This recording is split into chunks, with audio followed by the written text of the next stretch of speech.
ನಮ್ಮ ಮನೇಲಿ ಇವತ್ತು ಮಧ್ಯಾಹ್ನ ಊಟಕ್ಕೆ ಕೋಸು ಮತ್ತೆ ಈರುಳ್ಳಿ ಹಾಕಿ ಒಂದು ಹುಳಿ. ಈ ನಡುವೆ ನಾನು ಸಾಂಬಾರ್ ಪುಡಿ ಉಪಯೋಗಿಸದೆ ಕಮ್ಮಿ ಆಗಿದೆ. ಫ್ರೆಶ್ ಆಗಿ ಮಸಾಲ ರುಬ್ಕೊಂಡೇ ನಾನು ಹುಳಿ ಮಾಡುದು. ಇವತ್ತು ತೊಗರಿಬೇಳೆ ಇಲ್ಲದೆ ಒಂದು ಹುಳಿ ಮಾಡಿದ್ದೆ.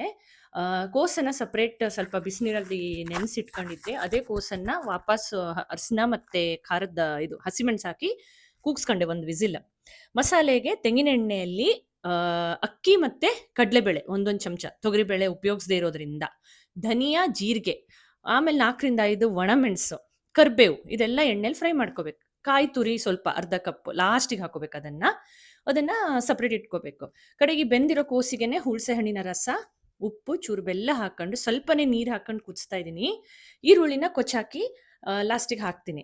ಕಡಿ ಮಸಾಲೆನೂ ಅಷ್ಟೇ, ನಂಗೆ ಸ್ವಲ್ಪ ಡ್ರೈ ಡ್ರೈ ಬೇಕಂತ ಸ್ವಲ್ಪನೇ ನೀರಲ್ಲಿ ರುಬ್ಬಿದ್ದು. ತುಂಬಾ ನೀರು ಹಾಕಕ್ ಹೋಗ್ಬೇಡಿ, ಯಾಕಂದ್ರೆ ಅದು ನೀರಾಗಿ ಹೋಗುತ್ತೆ ಹುಳಿ ಇಲ್ದಿದ್ರೆ. ನೀರ್ ಕನ್ಸಿಸ್ಟೆನ್ಸಿ ನೋಡ್ಕೊಂಡು ಲಾಸ್ಟಿಗೆ ಒಂದು ಕರಿಬೇವು ಅಥವಾ ಕೊತ್ತಂಬರಿ ಸೊಪ್ಪು ಹಾಕಿಬಿಟ್ರೆ ಆಯ್ತು.